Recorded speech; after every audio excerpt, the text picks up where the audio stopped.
Hi, my name is Stine, and I'm dressed like this because you should dress for the job you want,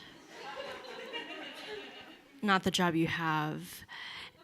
And I'm pretty sure that when I grow up, I want to be unemployed. Or maybe a cool dad who doesn't care about gender norms.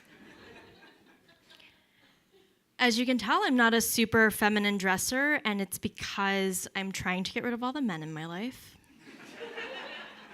Because they're up to no good, everyone wants to get a piece of this, my womb.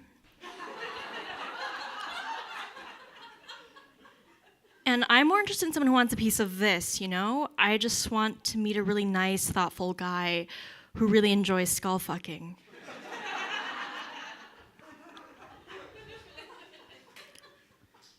I like my men the way I like my public restrooms, casually clean, and unoccupied. And by unoccupied, I mean there isn't secretly a different man hiding inside who likes to wear clown makeup and refuses to acknowledge his mommy issues.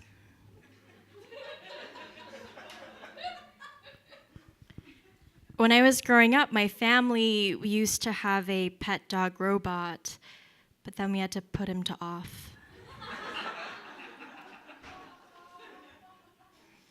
Everyone remembers the class clown, right?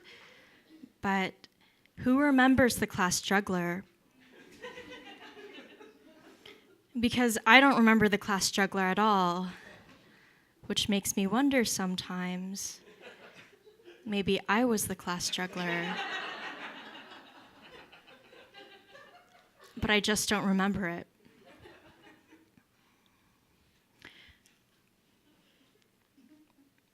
I wasn't voted for anything in the high school yearbook because I wasn't very popular, but I wasn't so unpopular as to be voted most unpopular. But I think if my classmates had known me just like a little bit better, I would have been voted most likely to contemplate death while eating breakfast. More specifically, Cheerios. A common phrase people write in high school yearbooks is "don't ever change," right? But what we really should be writing is "please change." A lot. Because most of us just aren't that cool in high school, right?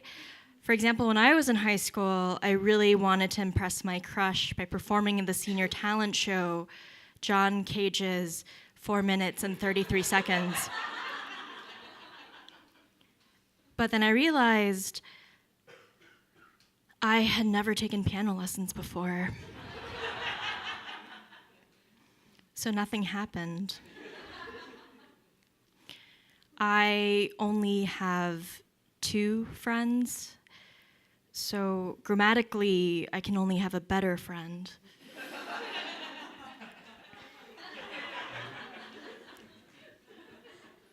Speaking of different types of friends, my boyfriend dumped me recently. And by recently, I mean 20 months ago.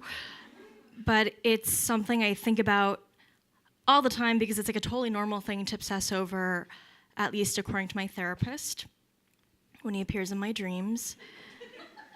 And I think breakups would be a lot easier on the person getting dumped if breakup lines were nicer, more considerate. So here are some more considerate breakup lines I hope to hear in the future. Christine, don't take this personally. It's not you. It's not me either. It's them.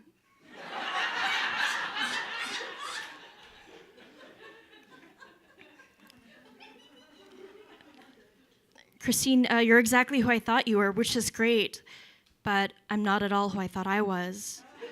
John Lennon. Christine, to be totally honest with you, I love you. I love you so much, but I'm going to have to let you go. You're frequently late. you haven't been turning your work in on time for the past 2 weeks, and you really can't sit at your desk all day eating ice cream because that's disgusting. And it sets a really poor example for office culture.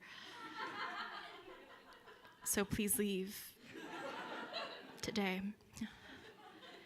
My ideal breakup line, though, my dream breakup line would probably be the following. Stine, I've been thinking about this really carefully for a very long time. I have a confession to make. Please don't judge me. So for the past 2 months, I've fallen in love with our neighbor's cactus plant. Don't worry, it's nothing physical yet. But I just wanted to tell you the truth because I really respect you as a human being. I have an uncle back home in Atlanta who runs a convenience store because I'm Korean. And the whole concept behind a convenience store is that it's convenient, so that got me thinking, what would an inconvenience store be like? So here are some qualities of an inconvenience store I would like to share with you.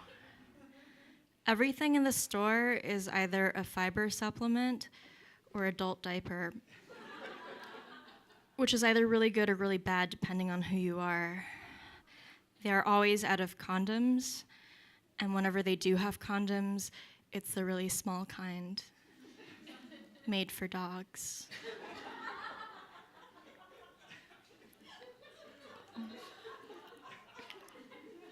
Every 5 minutes, the person standing closest to you farts really loudly, but everyone else in the store thinks that it's you. You get stabbed for no reason.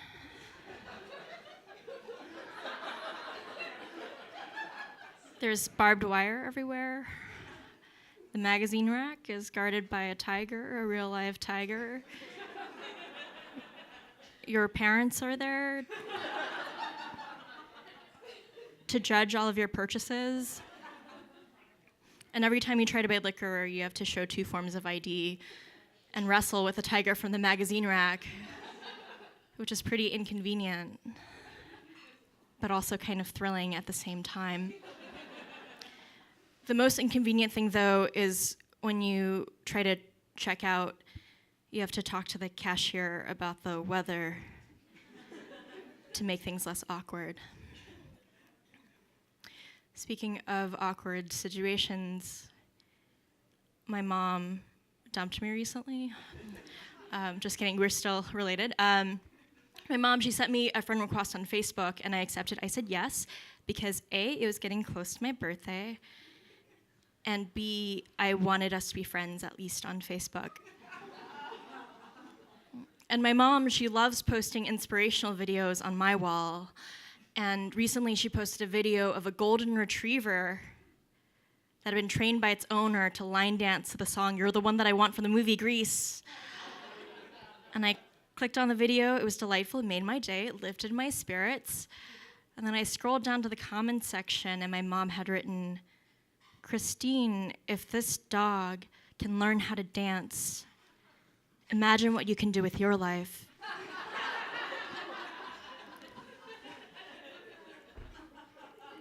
So I've taken my mom's advice to heart, and I've signed up for lessons on how to be a golden retriever.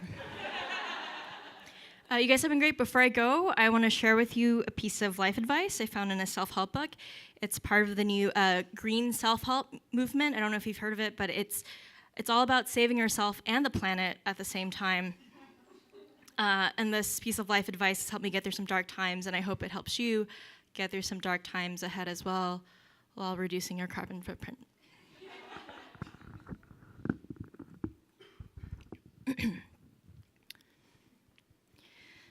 Some people like to run the bathroom faucet to mask the sound of urination. But why waste water when you can just scream? All right, thank you so much.